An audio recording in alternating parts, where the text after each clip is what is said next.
Olá pessoal, espero que estejam todos bem.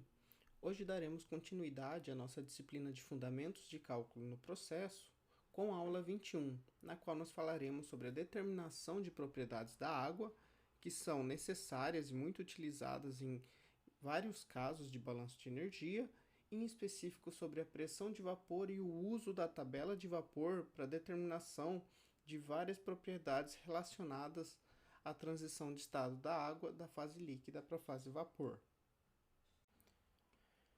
Bem, na aula anterior, nós vimos então que, de acordo com o diagrama de fases, nós podemos identificar regiões, onde a variação de temperatura ocorre em uma única fase e o ponto, através das curvas que separam as fases nesse diagrama, onde ocorre uma determinada mudança de fase. E que em uma determinada alteração de estado físico, seja ele do estado líquido para o estado vapor, sólido, líquido, existe uma variação de entalpia associada nesse processo relacionada a uma mudança de fase que ocorre a uma temperatura constante para uma substância pura. E também a entalpia de formação padrão, que é a entalpia utilizada para determinação da entalpia de reação, que é a quantidade energética que cada composto possui ao se relacionar por uma equação química, mostrando então qual é a variação de energia ocorrida em função da reação e que ela também depende da temperatura em que a reação ocorre. Por isso nós temos que ter um estado de referência padrão e a partir daí, por entalpia ser uma função de estado, nós podemos determinar essa entalpia de reação em outras condições diferentes da condição padrão. Já na aula de hoje, nós associaremos então esta variação de entalpia em uma transição de fase para um dos compostos que é muito utilizado em processos químicos, principalmente quando nós falamos de balanço de energia, que é a água, tá certo? Então, normalmente, a grande maioria dos processos industriais necessita vapor como utilidade para trocas térmicas e aquecimento de correntes de processo. E por conta disso, a água está ali presente, ela é produzida normalmente nas caldeiras, nos equipamentos da indústria capazes de fazer geração de vapor e saber o quanto de combustível utilizar ou qual a quantidade de energia que um determinado vapor possui para fazer uma troca térmica em um processo depende justamente da variação de entalpia da água que ela atinge após ser transformada em vapor. Bem, alguns conceitos relacionados a isso, como pressão de vapor e como determinar essas propriedades utilizando um instrumento muito recorrido pelos engenheiros, que é a tabela de vapor, nós podemos então predizer algumas propriedades que são úteis no balanço de energia. E hoje em específico, apesar dos conceitos se estenderem a outros compostos também, nós veremos como utilizar algumas ferramentas para determinação dessas propriedades para a água. Bem, o primeiro conceito importante e necessário aqui para a gente lidar com a determinação das propriedades da água é o conceito de pressão de vapor. Bem, a pressão de vapor para um determinado composto, não só para a água, mas de maneira geral, é a pressão exercida por um vapor quando ele está em equilíbrio termodinâmico com o líquido que lhe deu origem, tá certo? Ou seja, é a pressão que esse vapor está exercendo sobre a fase líquida, tá certo? E nessa condição de equilíbrio termodinâmico, a quantidade de líquido que evapora é igual à quantidade que se está condensando. E na condição de saturação, que é a condição de transição de fase, nós podemos dizer então que essa pressão de vapor é igual à pressão do estado de saturação da substância, tá certo? Por exemplo, a água, a 1 atm, tá certo? Porque depende da pressão, isso também evapora a 100 graus Celsius, tá bem? Então, a pressão de vapor da água a 100 graus Celsius equivale a 1 atm, ou 101,325 kPa, porque nessa condição, essa é a pressão que o vapor está exercendo, forçando então a transição de fase a ocorrer. Bem, e para a determinação dessa pressão de vapor, tá certo? Nós temos algumas equações e alguns modelos que podem ser utilizados, seja para água, seja para outras substâncias também, tá certo? Igual os modelos empíricos que nós tínhamos lá para o cálculo da variação de entalpia de vaporização, nós temos aqui algumas equações de alguns estudos que foram ajustadas para determinar uma correlação entre a pressão de vapor a determinada temperatura para várias substâncias.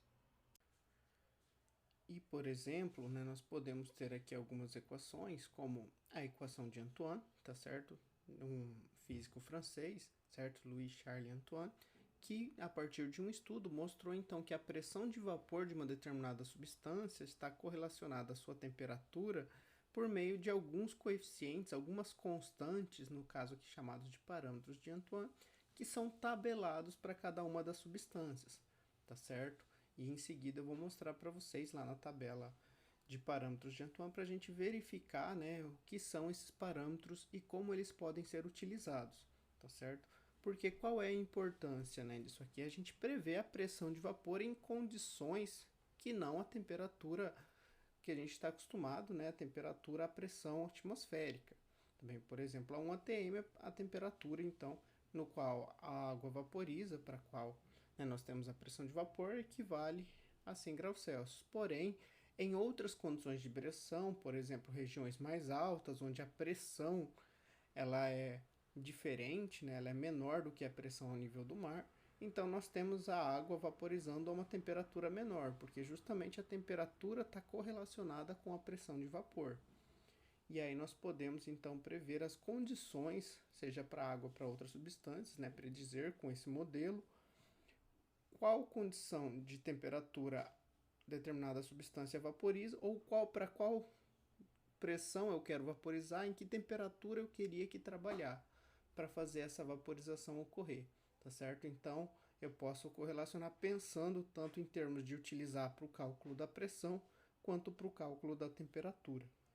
Bem, temos aqui então um arquivo, né, que traz os parâmetros da equação de Antoine para várias substâncias, tá certo? Eu deixei esse arquivo à disposição de vocês no Moodle e vocês podem utilizar daqui para frente para os balanços quando a gente quiser determinar qual é a temperatura ou qual é a pressão em que um determinado composto evapora, né, faz a transição líquido-vapor a partir de seus parâmetros, tá bem? Então, nós temos aqui a equação e ela deve ser utilizada considerando pressão em milímetros de mercúrio e temperatura em Kelvin. E nós temos também um limite, né, de temperatura, um intervalo com valores mínimos e máximos para cada substância, para que esse modelo pode ser aplicado, ele pode ser utilizado.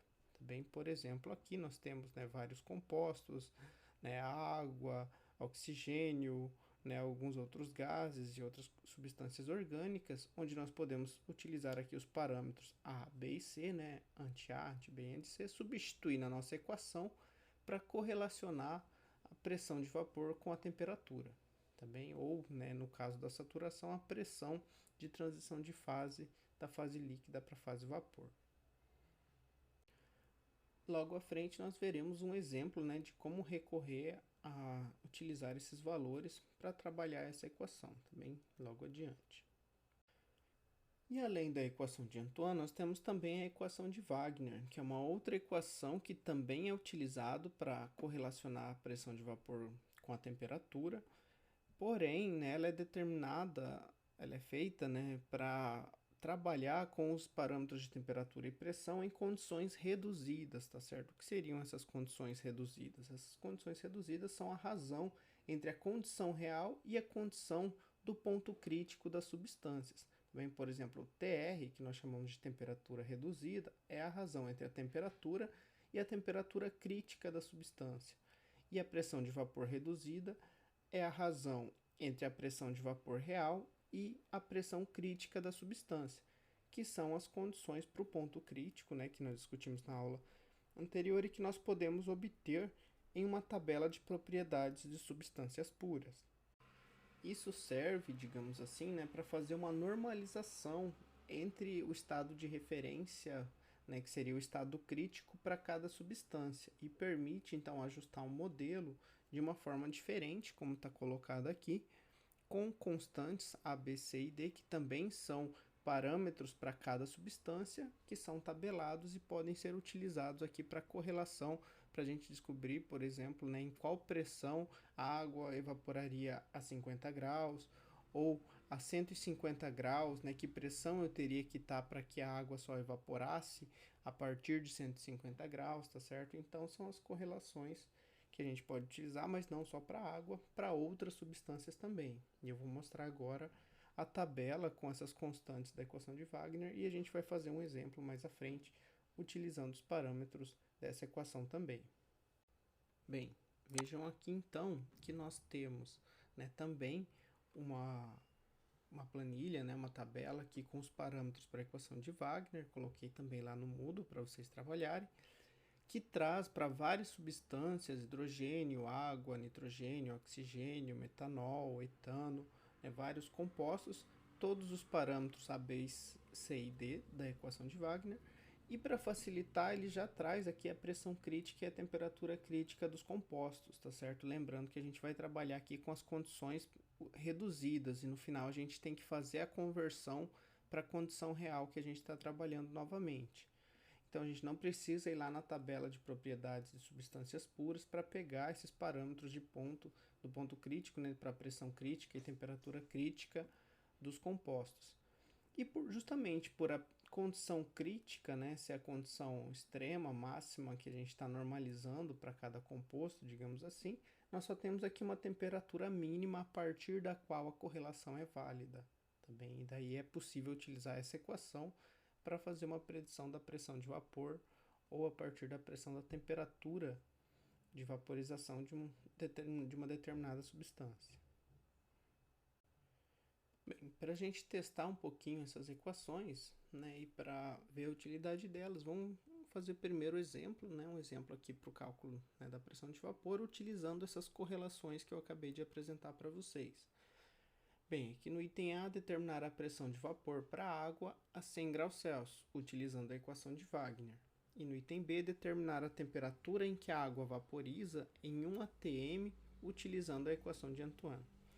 Bem, então vejam aqui que são condições, né, simples, que a gente está acostumado e que a gente sabe a resposta, digamos assim, mas que a gente vai verificar realmente se essas equações, esses modelos, nos levam ao que a gente espera, tá certo? Por exemplo, a pressão de vapor a 100 graus Celsius, a gente sabe que tem que ser 1 atm. E a temperatura de vaporização a 1 atm tem que ser 100 graus Celsius, tá bem? Então vamos lá utilizar essa equação para ver essa validade das equações. Bom, então vamos aqui no item A primeiro. Para a utilização da equação de Wagner, temos então que ir lá e verificar pressão crítica e temperatura crítica, que estão dadas lá na tabela, né, dos parâmetros da equação de Wagner.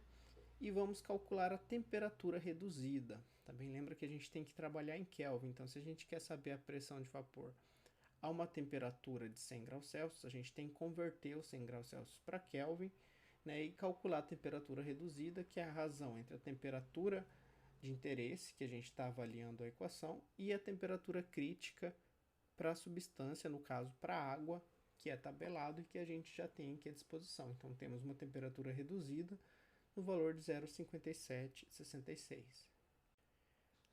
E em seguida, né, obter os parâmetros A, B, C e D, já que nós estamos falando aqui da equação de Wagner, né, todos tabelados, né, para a água, que a gente tem que utilizar aqui para o cálculo, então, da pressão de vapor. Lembrando que será uma pressão de vapor reduzida e no final nós temos que fazer a conversão para a pressão de vapor a partir da pressão crítica para saber na forma não reduzida, né, na forma de trabalho de condições que a gente deseja obter essa pressão de vapor. Então, de onde nós utilizamos, né, e obtivemos esses parâmetros, né? Então, aqui eu vim na tabela para a equação de Wagner, tá certo? Eu encontrei aqui a água, o composto de interesse, e peguei os parâmetros A, B, C e D que eu levei lá para a apresentação. E aqui a pressão crítica e aqui a temperatura crítica da água, vejam que é utilizado ali, então, para o cálculo da temperatura reduzida e no final para a conversão da pressão reduzida de vapor. E também que essa equação é válida a partir de 275 Kelvin, né? Então aqui nós estamos trabalhando uma condição acima disso, então é uma condição válida para a equação. Então, podemos utilizá-la lá substituindo os valores para determinar a pressão de vapor reduzida e depois a pressão de vapor em 100 graus Celsius. Substituindo os valores aqui na nossa equação, então, tá certo? Aqui eu digitei, porque se eu fosse escrever manualmente não ia caber, por causa aqui do tamanho da minha letra, fica muito grande, ia ser difícil fazer pequenininho assim. Então, nós substituímos aqui, resolvemos a nossa expressão, né, e tiramos aqui do logaritmo, né, exponenciando o lado direito, para obter a pressão de vapor reduzida. E resolvendo, então, essa expressão, temos a pressão de vapor em sua forma reduzida para a água nessa condição de temperatura reduzida, que equivale a 0,004597.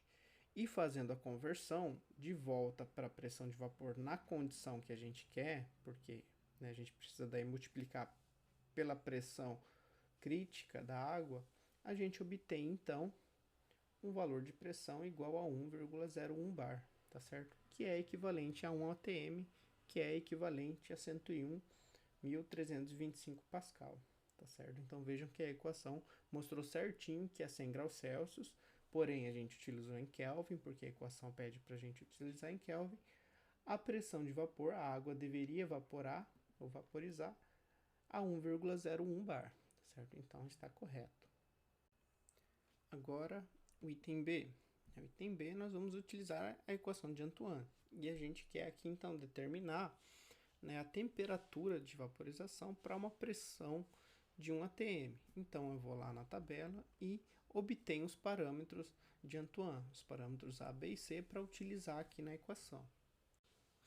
Então, vejam que nós temos que vir aqui, então, na nossa tabela de parâmetros de Antoine e procurar aqui pela água e verificar os parâmetros A, B e C. E ver que nós estamos trabalhando, né, sendo esse intervalo aqui em Kelvin, a uma condição aqui que é válida para essa equação, então nós podemos utilizar esses parâmetros e aplicá-los nessa correlação para determinar a temperatura para a pressão de vapor de 1 atm. Então vamos substituir esses valores para verificar o que a gente encontra. Lembrando que a pressão tem que ser utilizada em milímetros de mercúrio e a temperatura em Kelvin. Então nós conhecemos a pressão 1 atm, equivale aqui a 760 milímetros de mercúrio, também. E substituindo na expressão, nós obtemos essa forma, né? Ln 760 igual ao parâmetro A menos o parâmetro B sobre T mais o parâmetro C, que é negativo, então fica negativo aqui também. E resolvendo essa expressão para T, tá certo? Simplesmente, né, fazendo aqui as modificações e os ajustes matemáticos, né, exponenciando aqui tirando o Ln, na verdade, que a gente não vai precisar exponenciar, porque a gente está querendo a temperatura, a gente obtém uma temperatura de vaporização de 373,15 Kelvin, que equivale a 100 graus Celsius. Então, em 1 atm, vejam que a equação de Antoine, né, mostrou justamente que a temperatura em que a água tem que vaporizar, tá certo? Que a pressão de vapor tem que ocorrer, né, no equilíbrio da fase líquida com a fase vapor, nessa temperatura de 100 graus Celsius. Então, a equação fez a predição correta também para o contrário, com uma outra correlação. Então, vejam que a gente pode utilizar tanto a equação de Wagner quanto a equação de Antoine. O que muda, né? O que muda é que a gente trabalha em condições reduzidas e a gente não precisa se preocupar quanto ao intervalo máximo da temperatura, né? Porém, para a equação de Antoine, nós temos o intervalo de temperatura, mas nós podemos ter intervalos diferentes. Então, uma equação ela pode ser válida para um intervalo para uma substância e não ser para outra, ou, né, vice-versa também. Então, a gente só tem que avaliar se para a equação que a gente vai utilizar o limite de temperatura é válido. Se for válido, a gente pode utilizar, né, qualquer uma das duas. Porém, pode ser que em alguns casos apenas uma seja válida na condição que a gente tem interesse em determinar a pressão de vapor. Bem, por conta disso, né, de a gente conseguir determinar a pressão de vapor em várias condições de temperatura, né, se a gente for utilizar essa correlação a todo instante para determinar depois outras propriedades para nossa substância, isso acaba sendo um pouco trabalhoso. E se é uma substância recorrente, muito utilizada, a gente precisa daí utilizar algum outro instrumento que já esteja mais preparado para fazer esse cálculo, essa predição. E no caso para a água, nós temos a tabela de vapor, tá bem? Que ela trabalha justamente com a condição de saturação ou condições acima da saturação também, e que permite avaliar as propriedades da água correlacionando a pressão e a temperatura no ponto de transição de fase líquido-vapor. Então, a tabela de vapor saturado é uma ferramenta indispensável para todos os engenheiros que estiverem avaliando sistemas com vapor, tá certo? Geração de vapor, caldeiras, né, sistemas de condensação de vapor, sistemas onde a gente tem a transição de fase líquido-vapor para água, tá bem? Que a grande maioria das indústrias acaba tendo por utilizar água e vapor como utilidades quentes e frias para aquecer e resfriar correntes de processo. Bem, e ela é tipicamente utilizada então para determinar a temperatura do vapor saturado a partir da pressão ou de vapor ou vice-versa, ou a partir de uma pressão a gente determinar a temperatura do vapor saturado, da condição de saturação, que é a condição de transição de fase. Então, né, ela permite fazer justamente isso que a equação de Antoine e a equação de Wagner fizeram, porém ela já tem os valores tabelados para a gente verificar e encontrar um ou ao outro, ou quando necessário fazer uma interpolação para obter esses valores, tá certo? Isso facilita também. Mas além de correlacionar temperatura e pressão de saturação, a tabela também inclui outras propriedades para a água que são necessárias no balanço de energia. A entalpia específica, tá certo? E seja a entalpia do líquido ou do vapor na condição de saturação, né, como eu vou mostrar mais adiante, né, em seguida a hora que eu mostrar aqui a tabela, como também a entalpia de vaporização. Também a energia interna específica e também o volume específico da água na condição de saturação. Então vejam que são todos parâmetros, né, que a gente já verificou que vão ser úteis no balanço de energia. Então a gente tem que saber recorrer à tabela de vapor para obter essas propriedades quando o nosso balanço de energia é executado em um sistema onde nós temos água entrando e saindo e variando temperatura, variando condições dentro desse sistema. Certo. Aqui temos uma tabela de vapor, então, que vai trazer para a gente, né, de forma, né, tabelada, esses parâmetros que eu acabei de comentar, tá certo? Aqui são propriedades termodinâmicas da água, tá bem? Então, no caso aqui, né, nós começamos na tabela vendo as condições de saturação, né, ou seja, na transição de fase, em função da temperatura. Então, nós temos várias temperaturas, e aí a gente parte de uma temperatura de referência aqui, 0,01 graus Celsius, para qual a entalpia do líquido saturado equivale a zero, tá certo? Então, é uma referência que foi definida, né, e a partir daí foi utilizada para a construção de tabelas de vapor. E aí a gente tem a temperatura subindo a cada 5 graus Celsius, e a gente tem aqui qual é a pressão da saturação para essa temperatura, tá certo? E vejam, né, na pressão colocada, né, em quilopascal. Vejam que em 100 graus Celsius nós temos 101,3 quilopascal, que é a nossa pressão atmosférica, tá bem? E que nós podemos ver que, né, em temperaturas mais baixas, qual deveria ser a pressão para que nós tivéssemos uma condição de saturação, ou pressões acima de 100 graus Celsius, qual deveria ser a pressão também, qual vai ser a pressão de saturação, né? Isso é bem necessário para quando a gente trabalha em caldeiras, porque são sistemas pressurizados com pressões bem acima da pressão atmosférica. E aqui na frente nós temos os parâmetros que nós podemos determinar nessas condições também. Por exemplo, né, o volume específico do líquido saturado e do vapor saturado, tá certo? Específico, né, a gente já viu por quê? Porque é o volume em metros cúbicos por quilograma de água, certo? Assim como a energia interna e a entalpia e a entropia são todos valores específicos, tá certo? A energia interna em kJ por quilograma, entalpia em kJ por quilograma também e entropia em kJ por quilograma Kelvin. E o que significa, digamos, né, essa divisão, essa separação entre líquido saturado e vapor saturado?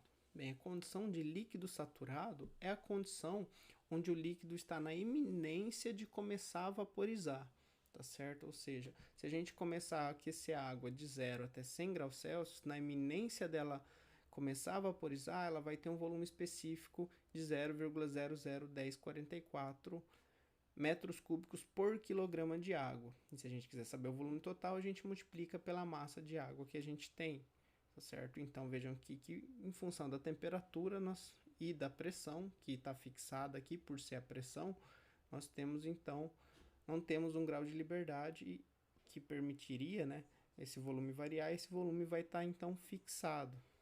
E justamente aqui, nessa condição, cada quilograma de água começa a ocupar esse volume. E aí, à medida que a água líquida começa a vaporizar, cada quilograma de vapor gerado, que é o vapor na condição de saturação, vai ocupar esse volume, tá certo? Ou seja, justamente se eu quiser manter a pressão constante, eu vou ter que trabalhar em um recipiente que permita uma expansão de volume, porque o volume do vapor para uma mesma massa de água, ele é muito maior, né? O vapor, a fase gasosa, ocupa mais volume, logicamente, que a fase líquida. Bem, se nós mantivéssemos em um recipiente com o volume do líquido, né, nós não conseguiríamos fazer essa transição à pressão constante. A pressão iria subir por conta, né, de se aumentar do volume ficar constante e o sistema então continuar na temperatura de saturação, fazendo com que ele aqueça. Bem, então vejam aqui que é simplesmente na transição de fase o volume que cada uma das fases possui por quantidade de massa. E o mesmo vale para a energia interna, entalpia e entropia. O que nós temos na condição de líquido saturado é o valor da energia associada por quilograma na condição de saturação, no caso aqui de líquido, tá certo? E aqui à direita, na quantidade de vapor. E vejam então que a quantidade que nós temos aqui na coluna do meio representa a quantidade de energia para a transição de fase ocorrer, né? Ou seja, para sair da fase líquida e chegar na fase vapor. E vejam que por ser função de estado, né, em função do estado final, seu estado vapor na transição de fase em relação ao estado inicial, que é o líquido, na evaporação, por exemplo, tanto a energia interna quanto a entalpia, quanto a entropia no vapor vai ser a quantidade no líquido mais a quantidade da transição de fase. Tá bem? Então vejam aqui que para a entalpia, que a gente já verificou e que é o mais utilizado para balanço de energia, nós temos então aqui que a 100 graus Celsius, na iminência de vaporizar, a água possui essa entalpia. Para que ela vaporize, ela precisa receber essa quantidade de energia, né, a pressão constante.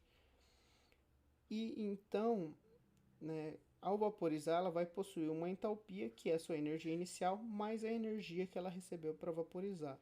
Então, o valor aqui no meio é a variação de energia da transição de fase. Ou seja, para a água aqui equivaleria, né, ao ΔH de vaporização, que também pode ser predito pela equação de Shen que a gente viu na aula anterior. Então, essa aqui é a entalpia de vaporização de transição de fase, ou energia interna de vaporização e entropia também de vaporização, que são utilizadas no balanço de energia. A entropia a gente não vai se atentar a utilizar tanto aqui agora, vocês se preocuparão e utilizarão mais lá na frente em termodinâmica. Nós trabalharemos apenas por enquanto aqui com volume, energia interna e entalpia nos nossos balanços de energia.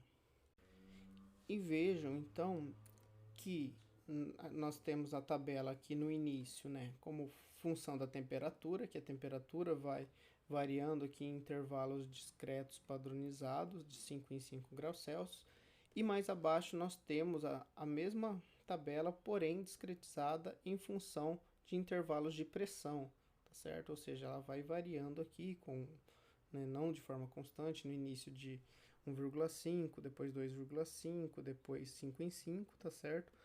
E então colocando a temperatura associada e as propriedades em função da pressão, tá certo? Então nós temos como utilizar tanto uma quanto outra, depende de quem é o nosso valor de referência. Mas vejam que, independente de um ou de outro, em certos casos nós podemos, né, necessitar de interpolar os valores da tabela para determinar as propriedades na condição que a gente quer. Por exemplo, se eu quero as propriedades em 117 graus Celsius, né, eu não tenho aqui na tabela, eu tenho de 115 e 120. Então, a gente precisa interpolar para obter os parâmetros nessa condição que a gente não tem discretizada aqui. E por serem intervalos de valores muito pequenos, uma interpolação linear acaba sendo válida. Tá certo? Se a gente avaliar no intervalo longo, a gente vai ver que o comportamento da variação dessas propriedades não é linear. Porém, se nós considerarmos um pequeno intervalo, um pequeno delta ali aproximando de 5 em 5 graus Celsius ou de 10 em 10 kPa, aqui a gente vai ver que o comportamento é bem próximo de um comportamento linear. Então, né, é válido a gente fazer uma interpolação linear. E mais abaixo na tabela, além da pressão, nós entramos daí na condição de vapor superaquecido, que são condições acima da saturação da água, ou seja, qual a relação entre temperatura e pressão e essas propriedades, quando a gente só tem a fase vapor e ela continua sendo aquecida após a transição de fase, tá certo? Então aqui são as propriedades e os parâmetros para a região de vapor superaquecido, que é como nós chamamos o vapor acima da saturação. Ou também aqui abaixo, as condições de água líquida comprimida, que são condições para água abaixo da condição de saturação, tá certo? Antes dela começar a evaporar. Então, nós temos várias condições praticamente, né? Tanto da água líquida quanto da água na condição de saturação quanto na água a vapor, que a gente pode recorrer e pegar direto na tabela, não precisando utilizar equações matemáticas, correlações para ficar calculando isso a todo instante. Como é muito utilizado, basta a gente olhar na tabela e pegar o valor, né? Ou se a gente não conhece exatamente aqui o valor da tabela, a gente faz uma interpolação rápida para determinação desses parâmetros, como a gente vai ver em alguns exemplos, certo? Bem, então, como eu comentei, em certos casos, interpolações acabam sendo necessárias. E existem várias maneiras de fazer uma interpolação linear, e eu vou mostrar adiante algumas diferentes maneiras também.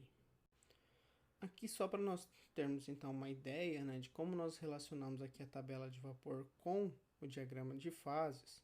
O diagrama de fases, né, ele mostrou para a gente, né, a condição de saturação com a pressão em função da temperatura, tá certo? Ou seja, aqui é a região de transição de fase líquido-vapor ou sólido-líquido para dadas condições pressão e temperatura, tá certo? Então a gente consegue aqui associar até o valor, né, do ponto crítico.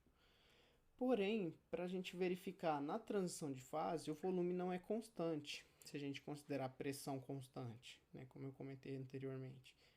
E nesse caso, então, como o volume varia, nós podemos avaliar o diagrama, né, como uma curva de temperatura e volume, tá certo? Então, vejam aqui que existe uma região que é a região de transição de fase nessa percepção, onde ambas as fases existem, cada uma com um volume diferente, tá certo? Né? Por exemplo, para água 1 atm, onde daí aqui eu estou avaliando e verificando essas linhas como linhas isóbaras, né? Linhas a pressão constante, verificando então como o volume varia de acordo com a temperatura. Vejam que para pressões acima da pressão crítica, nós daí não temos o intervalo de equilíbrio líquido-vapor. A partir da pressão crítica, o que nós temos é a condição supercrítica. E aí, aqui nessas regiões, pelo menos onde nós não passamos a temperatura crítica, nós só temos uma fase, que é a fase líquida.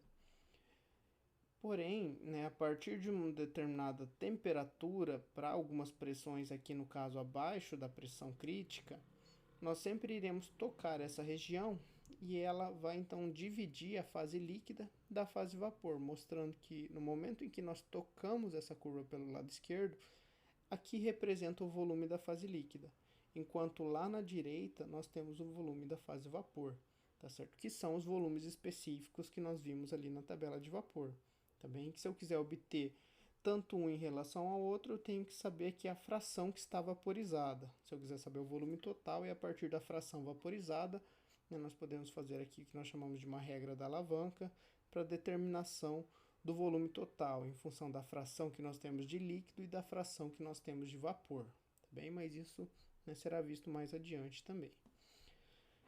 E a partir, então, de toda a vaporização, né, com 100% de vapor, digamos, de fração evaporada, nós estamos, então, sobre a linha da direita.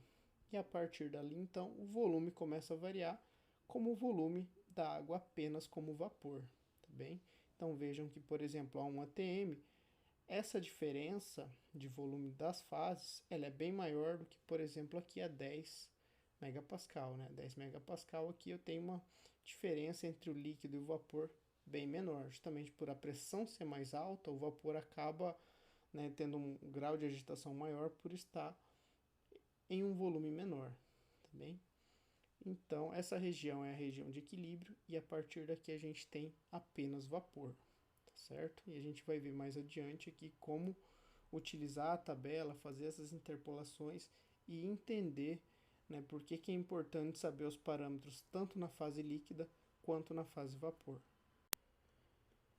Certo, para fazer o uso dessa tabela e determinar as propriedades que vão ser úteis no balanço de energia, principalmente entalpia, né, mas também em alguns casos energia interna ou mesmo, né, volume específico, né, eu comentei, se a gente conhece o valor, né, não tem nenhum segredo, a gente olha o valor lá na tabela e pega o valor correspondente. Porém, se nós não temos exatamente o valor, nós temos que fazer uma interpolação. E por serem intervalos pequenos, como eu comentei, nós podemos fazer uma interpolação linear. E eu trouxe aqui 3 maneiras que nós podemos trabalhar para fazer uma interpolação linear. E a seguir eu farei um item, né, do próximo exercício com cada um dos métodos para a gente ver como funciona. Mas basicamente, né, nós podemos fazer o ajuste de uma equação de reta, já que é uma interpolação linear, então o ajuste de reta nesse intervalo representa o comportamento no intervalo, e esse ajuste se dá no tipo de uma equação clássica, né, de reta y igual a x mais b. Ou podemos também fazer nessa interpolação por semelhança de triângulos, tá certo? Encontrando os nossos pontos, né, de maneira gráfica e traçando aqui os triângulos nos extremos, que são as condições que a gente conhece, um triângulo aqui com um extremo de referência em relação ao ponto que a gente quer determinar, tá certo? E aí, por conta dos teoremas de semelhança de triângulos e as razões entre os catetos e a hipotenusa de respectivos lados desses triângulos terem que ser, né, constantes, nós podemos fazer a interpolação por aqui, ou uma regra de 3 composta, tá certo? Que usa como referência os intervalos de cada da avaliação, né, de referência ao redor do ponto que a gente quer os valores em relação ao intervalo no meio do ponto que a gente está interpolando, para determinar também a pressão ou a temperatura ou a outra propriedade, como a gente vai ver que é possível, resolvendo essa regra de 3, né, multiplicando aqui cruzado, substituindo o valor de Tx para achar Px ou substituindo Px para achar Tx. Isso se eu estou correlacionando temperatura e pressão. Se eu estiver relacionando temperatura e entalpia ou pressão e entalpia, o processo é o mesmo. Bem, então veremos um exemplo aqui, tá, para aplicar e praticar alguns desses métodos para obter essas propriedades por interpolação da tabela de vapor. No item A, determine a entalpia de vaporização da água a temperatura de 72 graus Celsius. Item B, determine a entalpia de vaporização da água na pressão de saturação de 500 kPa. E item C, determine a variação de energia interna de vaporização da água a temperatura de 203 graus Celsius. Então, né, são todos pontos, né, que normalmente aqui nós não teríamos diretamente os valores da tabela e nós realizaríamos uma interpolação para obter o que o problema pede. Bem, vamos lá então. Bem, no item A, eu vou fazer então pelo ajuste de equação linear. Certo, nós queremos a entalpia de vaporização a 72 graus Celsius. Porém, se a gente for lá na tabela de vapor, eu vou mostrar em seguida para vocês, nós só temos a entalpia de vaporização a 70 graus Celsius ou 75 graus Celsius. Não temos a 72, que é o que nós queremos obter. Mas nós vamos lá e vamos obter os valores, né, da região ao redor de 72 mais próxima, tá certo? Que seriam 70 e 75, e obter esses parâmetros para fazer o nosso ajuste. Por exemplo, né, vim aqui, ó, na tabela de vapor em função da temperatura e olhei então em 70 e 75. Eu tenho a entalpia de vaporização a 70 e tenho aqui o valor, e tenho a 75 o valor também. Então eu vou interpolar nesses intervalos, né, de entalpia e de temperatura para obter a entalpia na temperatura de 72 graus Celsius. Certo, e como que eu faço esse ajuste de reta, né? Digamos assim, se a gente quer obter uma equação, uma função de reta para poder aplicar a temperatura de 72 e obter a entalpia. Nós vamos então representar os nossos pontos, tá? Num gráfico, né? De forma gráfica, por exemplo, aqui para vocês entenderem. E vamos então ajustar uma reta entre esses dois pontos, de maneira que se é uma interpolação linear, qualquer valor no intervalo entre temperatura ou entre entalpia deve estar nessa reta. Então, a partir da equação que a gente obtém ajustando esses dois pontos, a gente vai substituir a temperatura para achar a entalpia, ou poderíamos substituir um valor de entalpia para achar uma temperatura. Bem, isso então, sendo um ajuste de reta, né, do tipo y igual a x mais b, se eu representei aqui no meu eixo y entalpia e no eixo x temperatura, eu vou escrever então a expressão do tipo h igual a t mais b. E substituindo os valores dos pontos que eu conheço, que são os pontos ao redor do intervalo para 72, que seriam 70 e 75, eu vou substituir os valores de entalpia. E assim eu consigo montar um sistema com duas equações de duas variáveis. Né? E a partir daqui, né, simples, vocês já sabem, resolvemos encontrando os parâmetros A e B e temos a expressão da equação da reta que faz a nossa interpolação linear nesse intervalo. E a partir daqui, então, substituímos a temperatura para a qual a gente quer, que é 72 graus Celsius, e obtemos então a entalpia de vaporização nessa temperatura. E vejam que para a gente verificar, por exemplo, aqui os nossos cálculos, nós podemos perceber que ele tem que estar entre a entalpia 1 e a entalpia 2, tá certo? E realmente está. Então, portanto, aqui, né, isso é um indício de que a gente fez corretamente a interpolação. E como a nossa entalpia decresce com a temperatura, né, nosso A, o nosso coeficiente angular, tem que ser negativo, mostrando que é uma reta decrescente para o cálculo da entalpia. Tá certo? Então, são apenas algumas observações que a gente tem que se atentar na hora da interpolação. Certo. Agora veremos como realizar a interpolação utilizando, por exemplo, a técnica de semelhança de triângulos. Novamente, aqui na tabela de pressão de vapor, nós vamos lá e obter os valores na região ao redor do ponto que nós desejamos. Nós desejamos a entalpia de vaporização na pressão de 500 kPa, tá certo? Então, ao redor, se eu olhar na tabela em função da temperatura, eu não tenho 500 kPa, eu tenho 475,9 e 543,1 e esses valores de entalpia, tá certo? Vamos lá na tabela para verificar isso.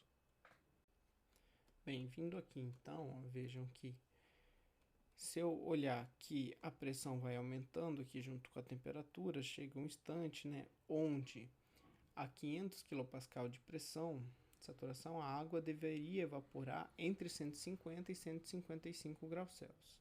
E eu quero a entalpia de vaporização, que é novamente aqui o valor nessa coluna, né, a energia que eu tenho que fornecer por quilograma de água para passar a água da fase líquida para a fase vapor em 500 kPa. E eu não tenho aqui esse valor exatamente, então eu vou interpolar entre, né, o 475,9 e 543,1, comentei, e esses valores de entalpia que eu levei lá para a apresentação, então a gente vai utilizar na nossa correlação para interpolação. Bem, voltando aqui então, né, esses são os valores, os parâmetros que a gente tem. Novamente, digamos, eu poderia correlacionar e plotar esses dois pontos, né, no ponto de referência 1 e 2, que são os intervalos ao redor da condição que eu quero, em um gráfico, tá certo? E se é uma interpolação linear, digamos que a junção entre esses dois pontos deve formar aqui um triângulo retângulo. E a partir daqui, então, eu tenho o triângulo retângulo maior, que representa os meus pontos na região ao redor, e um triângulo retângulo menor, que eu poderia representar tanto aqui quanto aqui embaixo, que utiliza, né, um dos extremos do intervalo e o ponto ao interior do intervalo que eu quero fazer a interpolação, como um outro triângulo com a mesma hipotenusa, tá certo? Na mesma reta, né? Ambas as hipotenusas aqui ficam sobrepostas. E se eu faço aqui, eu tenho o cateto, né, à esquerda, e se eu faço aqui, eu tenho o cateto abaixo, como também sobreposto no triângulo maior. E como, né, uma correlação, uma propriedade de semelhança de triângulos, A razão entre o cateto oposto e o cateto adjacente, né, dependendo da minha referência a qual ângulo do triângulo 1, tem que ser igual do triângulo 2. E as razões entre hipotenusa e catetos também. Então, se eu faço isso aqui para os triângulos que eu desenhei aqui ao lado, eu terei então, por exemplo, se eu considerar meu cateto oposto aqui, o cateto da esquerda, eu vou ter então que a razão H1 menos H2, que representa a distância, né, o tamanho do cateto oposto, sobre o cateto adjacente, que seja P2 menos P1, que é essa minha distância aqui, tem que ser igual a H1 menos H no ponto que a gente quer, que seria o cateto oposto do triângulo menor, sobre o cateto adjacente do triângulo menor, que seria então a pressão que a gente quer em relação à pressão do intervalo inferior. E a partir daqui, se a pressão vale 500 kPa, eu substituo aqui nessa minha expressão, nessa minha correlação de razões dos triângulos, substituo P1, P2, H1 e H2 e encontro a entalpia de vaporização. Bem, resolvendo aqui, então, a gente vai obter uma entalpia de vaporização de 2108,63 kJ por quilograma. E vejam que é um valor que está no intervalo ao redor do qual a gente avaliou, indicando então uma certa coerência no resultado da nossa interpolação. Um detalhe para essa pressão de 500 kPa é que nós poderíamos ter avaliado a entalpia de vaporização na tabela utilizando a tabela como função da pressão, porque aqui nós teríamos, né, o valor certinho, exato, 500 kPa. Se a gente avaliar aqui, ó, a entalpia de vaporização a 500 kPa vale então 2108,47. Basicamente o valor que a gente encontrou, né? Só questão de arredondamento aqui nas casas decimais por conta do comportamento não ser perfeitamente linear, mas é linear o suficiente para mostrar que é uma ótima aproximação fazer a interpolação dessa maneira entre o intervalo, tá bem? Ou ainda, né, nós podemos fazer uma regra de 3 composta, certo? Então, para o item C, ali onde eu quero a energia interna de vaporização a 203 graus Celsius, eu olho lá na tabela o valor ao redor, 200 graus Celsius, 205 graus Celsius, e pego a entalpia de a energia interna, né, específica de vaporização de cada um deles. Vamos lá na tabela para a gente verificar isso. Certo. Então, aqui na tabela, eu tenho a temperatura de 200 e de 205, quero 203. E o parâmetro que eu quero é a energia interna de vaporização e não a entalpia. Então, eu vou pegar aqui a coluna da energia interna de vaporização e vou interpolar nesse intervalo que eu levei lá para a apresentação para a gente fazer os cálculos. Certo, voltando aqui então, vejam que para a gente fazer uma regra de 3 composta, a gente vai, digamos assim, que especificar os intervalos que a gente conhece, T2, T1, e energia interna 2 e energia interna 1, que são os valores ao redor, né, do 203, que a gente quer obter a energia interna, e vou, digamos assim, que indicar que os meus valores estão nesse intervalo. Então, né, se eu falar que se eu quero fazer uma interpolação linear, é a mesma coisa, né, que eu afirmar que as diferenças entre os pontos para ambos os intervalos ocorre de forma proporcional. E se ocorre de forma proporcional, né, uma regra de 3 em relação a esses dois intervalos, me indica que a diferença entre T2 e T1 e o 2 e o 1, que é o comprimento dos dois intervalos que eu conheço, tem que ser proporcional à diferença entre o intervalo de T até T1 e de U até U1, que são os valores na condição que eu quero determinar e realizar a interpolação. Então vejam aqui que eu estou fazendo isso de maneira aqui composta para os intervalos, né? Estou compondo as diferenças e indicando que isso ocorre essa proporção, né, é válida. E ao fazer isso, né, do ponto de vista de uma regra de 3, eu posso multiplicar aqui cruzado e obter uma expressão que multiplica as diferenças dessa forma aqui.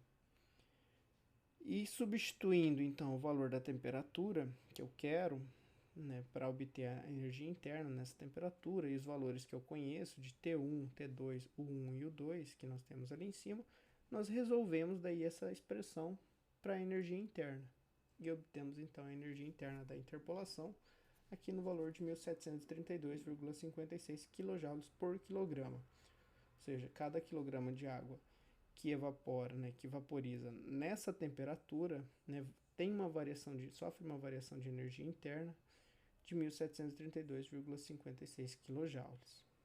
Bem, então vejam assim que existem várias formas de interpolar, e a partir daqui, né, daqui em diante, nos balanços de energia, quando nós precisarmos determinar essas propriedades, né, ao recorrer à tabela de vapor, vocês podem escolher a opção que vocês acharem mais fácil, tá certo? Então, independente se for por regra de três compostas, semelhança de triângulos ou ajuste da equação da reta, né, desde que vocês indiquem e façam os cálculos, né, vocês podem fazer recorrer a qualquer um desses meios, tá certo? Dessas técnicas para fazer a interpolação linear e ter os valores nas condições que nós estaremos realizando o balanço de energia.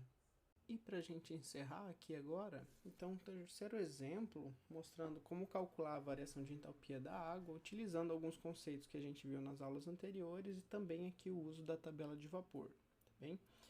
Bom, determine a quantidade energética necessária a ser fornecida para vaporizar totalmente 1 kg de água, inicialmente a 25 graus Celsius até 100 graus Celsius, em um processo a pressão constante, sendo essa pressão de 1 atm, né, ou seja, 101,325 kPa. Neste problema, né, digamos assim, a gente já estaria se deparando aí com um balanço de energia para um determinado caso específico, como nós veremos mais adiante. Mas é um caso que cai, né, na expressão, na equação que vocês já conhecem, que nós vimos, né, que é a primeira lei da termodinâmica. Então, para esse tipo de sistema, a variação de energia interna é igual à quantidade de calor mais o trabalho. Nós queremos saber a variação, né, a quantidade de energia, né, trocada por calor fornecida para esse sistema para água, sem considerar nenhum tipo de trabalho, tá certo? Então aqui a gente vai considerar que a variação da energia interna da água está ocorrendo por fornecimento de calor a partir de sua condição inicial de 25 graus Celsius até a sua vaporização a 100 graus Celsius. Então, simplificando o balanço de energia, o calor, que é o que a gente quer saber, é igual a ΔU.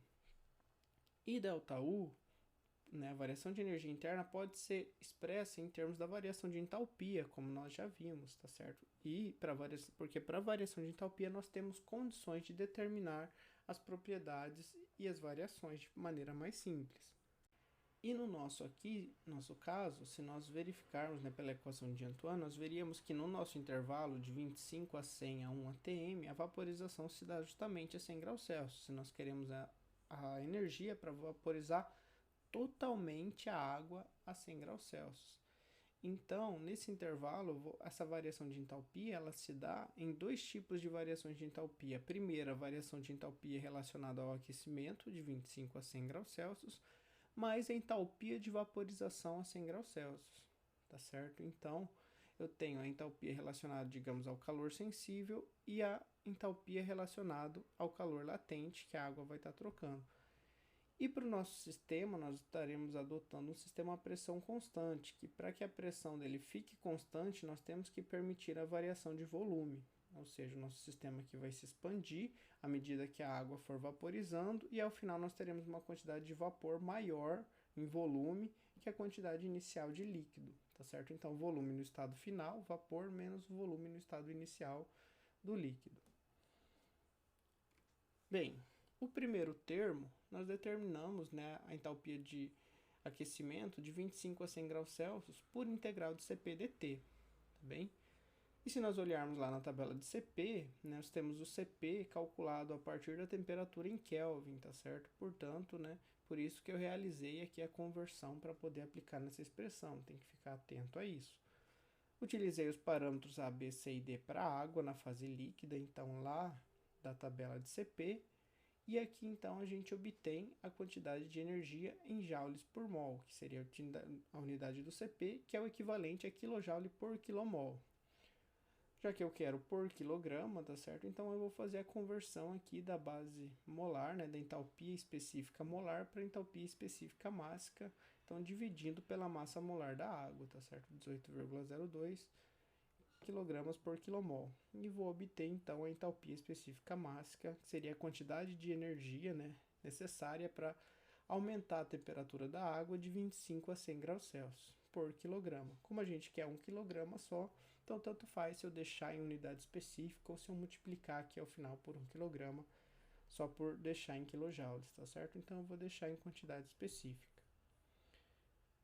E para parte da vaporização, eu posso obter diretamente na tabela de vapor a entalpia de vaporização a 100 graus Celsius, tá? Na tabela de vapor em função da temperatura. Então eu já tenho a energia necessária para passar a água aqui totalmente do estado líquido em 100 graus Celsius para sua fase totalmente vapor, tá bem? E equivale aqui a 2.257,03 kJ por quilograma.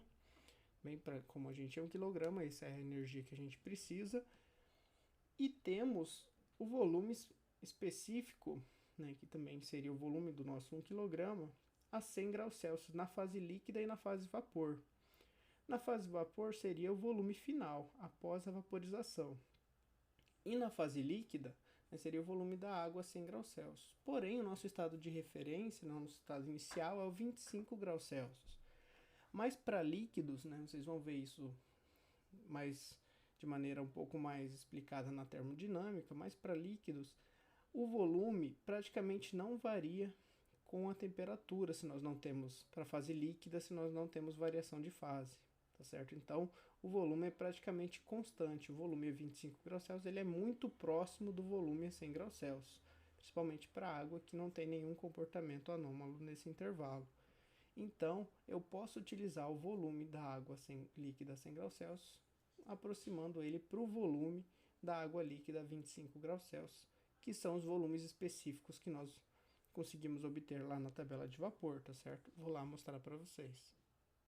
Vejam aqui na tabela de vapor, em função da temperatura, a 100 graus Celsius, a entalpia de vaporização, que eu preciso então para saber a quantidade de energia para vaporizar cada quilograma de água nessa temperatura, que é então que nós vamos utilizar. Poderia ter utilizado a equação de Shen, por exemplo, para predizer esse valor a partir da temperatura crítica e pressão crítica da água, porém, né, como a tabela é baseada aqui em dados experimentais, empíricos, né, faz mais sentido a gente trabalhar e utilizar a tabela.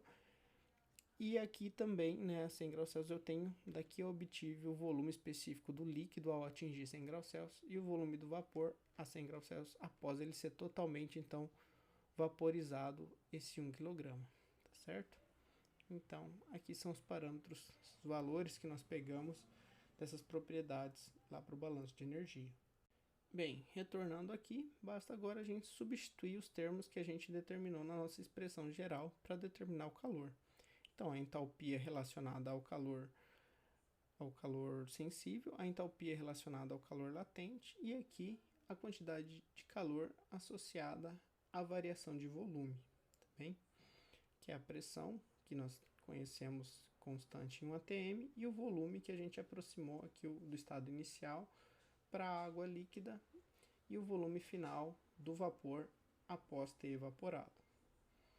Substituindo então nossos valores aqui, resolvendo, obtemos então a quantidade de calor como 2.844,57 kJ, tá certo? Seria quilojoules por quilograma, porém, como nós queremos saber para 1 kg de água essa própria quantidade em quilojoules, tá bem?